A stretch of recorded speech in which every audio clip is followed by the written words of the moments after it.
হয়ে যায় না। শুধু নিজে থেকে কথা বলা বন্ধ করে দেখো, দেখবে অনেক আপনজন বড় হয়ে যাবে।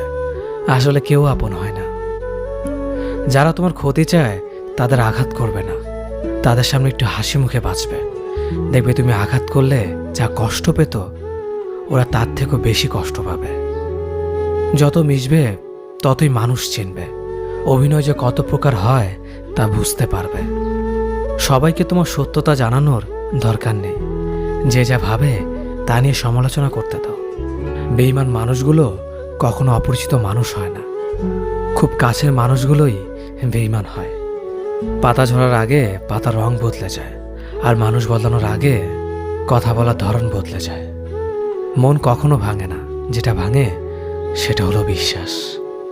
কেউ যদি তোমার সাথে কথা বলা বন্ধ করে দেয়, তাহলে বুঝে নিও তোমার পিছনে তারা তোমার নিন্দা করা শুরু করে দিয়েছে।